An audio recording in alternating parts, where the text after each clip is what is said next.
Next up, we have Mr. Irvin Rosenfeld from representing Patients Out of Time from is it Lauderdale, Florida. Mr. Rosenfeld, thank you for your willingness to come to Michigan.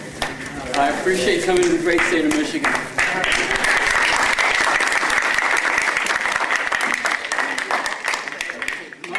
My name is Irvin Rosenfeld, and I am the longest surviving federal medical marijuana patient in the United States. There are 5 patients currently in the country, and that will only be 5 because the Bush administration shut the program down in '92.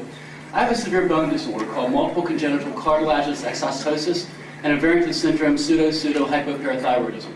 Now this causes bone tumors to grow outwardly all throughout my body, growing into the muscles and into the veins. As a teenager, I had many operations, I was using all kinds of drugs, and I was an advocate against marijuana in the late 60s. Why would a healthy patient, a healthy person, use an illegal drug when here I would hold up my baggie with all the prescriptions and say, look at me, look what I have to take, be thankful you're healthy. Went to college in Miami in '71, and there, because of peer pressure, I tried marijuana. And it did nothing to me. I didn't get high, it did nothing. People around me were getting high, I thought they were self-inducing it. About the 10th time I did it, I sat and played a game of chess for 30 minutes, and I hate chess. As you see, I have trouble sitting.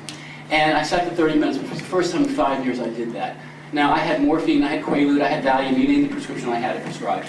And it dawned on me, I hadn't taken a pill for like 6 hours. Well, then why could I sit for the first time in 5 years? And then they passed me the garbage, marijuana. To me, that's all it was, pure garbage. That's the only thing I did differently, was this garbage. Well, I've got an analytical mind. My family's in medicine. My great-uncle was head of pediatrics at Johns Hopkins. My uncle taught pediatrics at Yale. My sister was head of nuclear medicine at Duke. Here's the garbage that might have medical value. So we researched it. And lo and behold, guess what? Marijuana was used in this country from 1860 to 1937. It was manufactured by Eli Lilly, Merck, all the major pharmaceutical companies. It was used for myriad of disorders, prevalently for muscle relaxant, anti-inflammatory, and for pain. I said, voila, that's just what it's doing for me, and I'm not getting high from it. I've got to have this. Well, the federal government outlawed it. Well, then you mean I have to take on the federal government to get the medicine I need? My doctor can prescribe morphine to me, but he can't give me marijuana? Well, that's the way it is. So that's what I did, because I didn't like being labeled a criminal. So I took on the federal government. Okay, it took me 10 years, but in 1982, I won. And I am now using this medicine legally under the federal government for now starting my 25th year. I've used marijuana, 10 to 12 marijuana cigarettes a day, for 35 years. Now, I'm married. I've been married for 33 years. I'm a stockbroker. I handle millions of dollars on a daily basis. All my clients know that I use medical cannabis. They applaud the fact that I took time off from work to come here and hopefully educate the people in Michigan. That this is not the hysteria people make it out to be. Now you ask, has FDA done any studies? Well, they've given me this marijuana for 25 years almost. Have they done any studies on me? No. Because they don't want to know how well it works. Myself and 3 of the other federal patients had a complete evaluation done privately in Montana 5 years ago. They did brainwave testing, IQ testing, respiratory, blood work, you name it. We tried to look at everything aspect to see what harm this had caused us. Because again, when you have a debilitating disease that you didn't ask for, we did believe what the government's rhetoric was saying. This could harm us. But we've harmed so much to begin with, but the benefits would outweigh any harm possibly. Well, so we did this testing, assuming that we'd find some problems. Well, guess what? All 4 of us were just perfectly fine. So now the federal government says, well, you know, you're an anomaly. You're the only 4 people in the government, in the country, that marijuana wouldn't harm, but anyone else it would harm. Well, you know something? That's just not the case. They don't want to debate us, they don't want to study us, they don't want to know, and that's sad. Because there are people in this country that are sick and didn't ask for it. They didn't wake up in the morning, and your brother didn't wake up and say, well, you know, if I could just catch AIDS, then maybe I could use marijuana to take away nausea from my chemotherapy, for the AIDS wasting-away syndrome. Or somebody says, gee, if I could just get cancer, then doing through chemotherapy, I could get marijuana and take away the nausea. Nobody asked for it. But they also don't ask to be labeled a criminal. And that's what's happening in this country. That's what's happening. So what's this is, I'm legal, okay? I can go anywhere in the United States and U.S. territories, and I am not breaking any law. I'm a federal patient. I'm using marijuana. I'm legal. But that woman, I don't know, she's a criminal. Per your state law, she's using marijuana. She is breaking your state law. She is a criminal. Okay? She should be locked up and put behind bars. I don't know about you, but I sure would sleep better at night knowing she's locked up behind bars. Wouldn't you? See, that's the problem we have here. It's the hysteria. It's people being scared. Okay? It's not a harmful substance. Marijuana is one of the most benign substances known to mankind. We had DEA hearings for 2 years, from 1986 to 1988. Judge Francis Young, their own DEA law review judge, did these hearings, which I thought was biased in picking their own judge. He took 1 year to make his decision after the hearings. His decision was it was one of the most benign substances to mankind, and it should be made Schedule II, along with morphine, along with cocaine, meaning it has medicinal value, but could be potentially harmful. Well, what did DEA do after 2 years of hearings? All the people on one side and all the people on the other with this decision, they said, we don't like that decision. And they got rid of him, and he died in disgrace. So the government does not want to know, the federal government does not want to know. They're not going to do anything about this subject. So what each state has to do, which is, I'm really sad because it's a federal program. The government grows this marijuana for me on the campus of the University of Mississippi.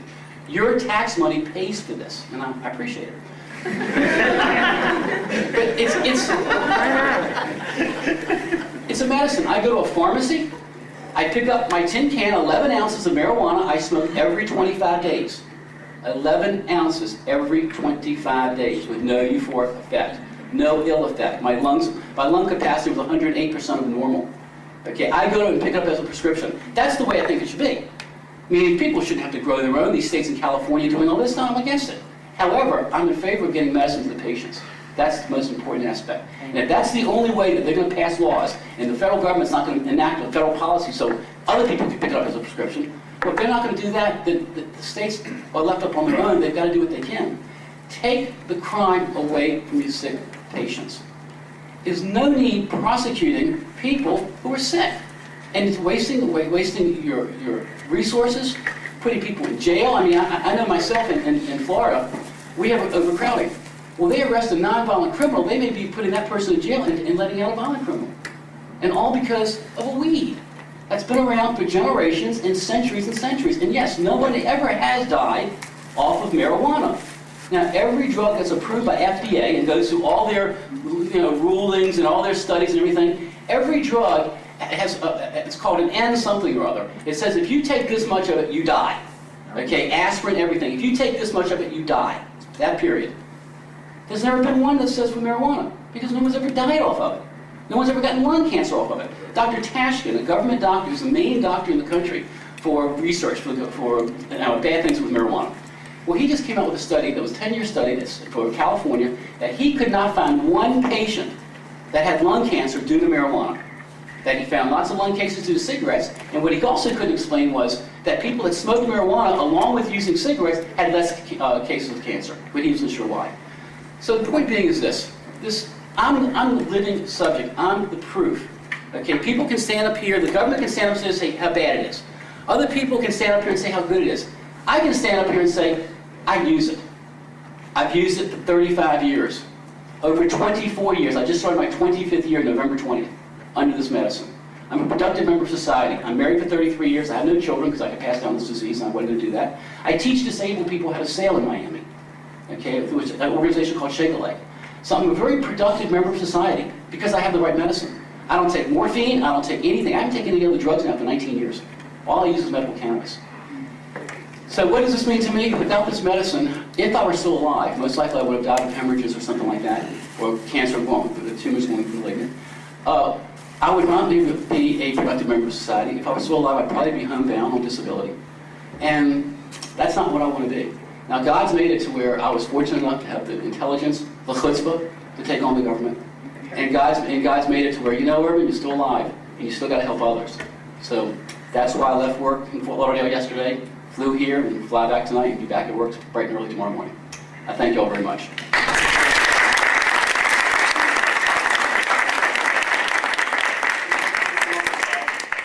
Other questions? Seeing none, thank you for your words. Is it a brief question? Very brief, yes or no? Very brief, go. I was going to ask the gentleman from the FDA, do you get this from the federal government? Because I heard they Yes. grow it. Okay, because I wanted to question on that. I heard they grow it, and I read a report that there was 8 or so patients that get it. How do they get it, legally or illegally, so they get it from the federal government? Right, they grow it on campus, University of Mississippi in Oxford, Mississippi. There the leaf is sent to Raleigh, North Carolina, the Raleigh Research Triangle. It's put in cigarette form, 300 cigarettes, and approximately 300 cigarettes in this tin can, and that's how it's shipped to my pharmacy. in Miami, University of Miami, a pharmacy there, and that's where I pick it up. Okay, thank you for that yes or no answer. Mr. Rosenfeld, thank you again for your willingness to come to Michigan and testify. Thank you. Appreciate it. All right, we have 6 minutes left and a number of people that unfortunately we're not going to get to everybody. However, I will ask everybody, the people that are able to testify, just be exceedingly brief and to their specific point as possible.